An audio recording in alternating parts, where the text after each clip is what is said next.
நேர்களே, தற்போதைய அண்மை செய்தி. ஸ்ரீவைகுண்டம் அருகே கருங்குளம் பகுதியில் குடியிருப்பு பகுதிகளை சூழ்ந்த வெள்ளம். மொட்டை மாடியில் மக்கள் தவித்து வருகிறார்கள். அது மட்டுமல்லாது கால்நடைகளும் வெள்ளத்தில் சிக்கியிருக்கின்றன. தூத்துக்குடி மாவட்டம் ஸ்ரீவைகுண்டம் கருங்குளம் பகுதியில் குடியிருப்பு பகுதிகளில் வெள்ளம் சூழ்ந்திருக்கக்கூடிய காட்சிகளை நேரலையில் பார்க்கின்றோம்.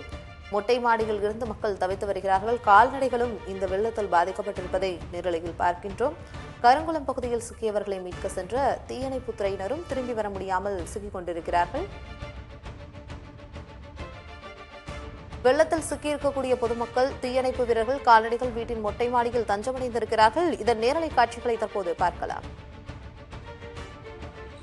இப்போ பார்த்துக்கிட்டீங்கன்னா நாங்கள் வந்துட்டு நம்ம கருங்குளம், அதாவது செய்திநல்லூர் தாண்டி இருக்கக்கூடிய கருங்குளம் ஸ்ரீவைகுண்டம் ரோட்டில் அது ரோடு ஃபுல்லாகவே பிளாக் ஆயிடுச்சு. இப்போ இங்கே வந்துட்டு நம்ம செய்திநல்லூர், அதாவது கருங்குளத்துலேருந்து நம்ம 6ஆம் பண்ண கொங்கராக்குறிச்சிக்கு அந்த போகிற பாலம் ஃபுல்லாகவே முங்கிருச்சு.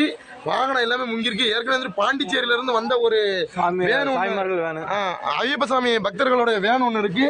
அதில் கிட்டத்தட்ட எப்படியும் ஒரு 10-20 பேர் இருப்பாங்க. அதுவும் அப்படியே இருக்குது. இது எப்போ வந்து பார்த்தீங்கன்னா நேற்று நைட்டு 9:30 மணிலேருந்து குடிக்க தண்ணி கூட இல்லாமல் நாங்கள் இருக்கோம்.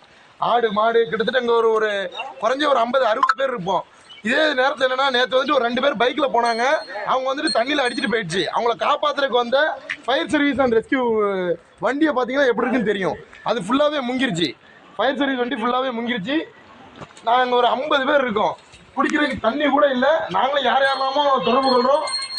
தேசிய பேரிடர் மேலாண்மை குழு வந்துட்டு அப்படிங்கிறாங்க. ஆனால் எந்த விதமான ஒரு பயனும் இல்லை. சுத்தமாக வந்துட்டு தரைத்தளம் ஃபுல்லாகவே முங்கிட்டோம். இப்போ வந்துட்டு நாங்கள் வந்துட்டு மாடியில் வந்து நிற்கிறோம். ஓகேவா, மொட்டை மாடியில் நின்றுட்டு இருக்கோம். மழையில் நனைஞ்சிக்கிட்டு இருக்கோம். யாருமே நேற்று நைட்டில் இருந்து சாப்பிடல, எதுவும் தண்ணி கூட குடிக்கல. ஏதாவது ஒரு வழி பண்ணுங்க. அது தாசில்தாராக இருக்கட்டும், இல்லை கலெக்டராக இருக்கட்டும், இல்லை வந்துட்டு வேற ஆர்ஐயா இருக்கட்டும், யாராக இருந்தாலும் சரி, கொஞ்சம் ஏதாவது ஒரு முயற்சி பண்ணுங்க.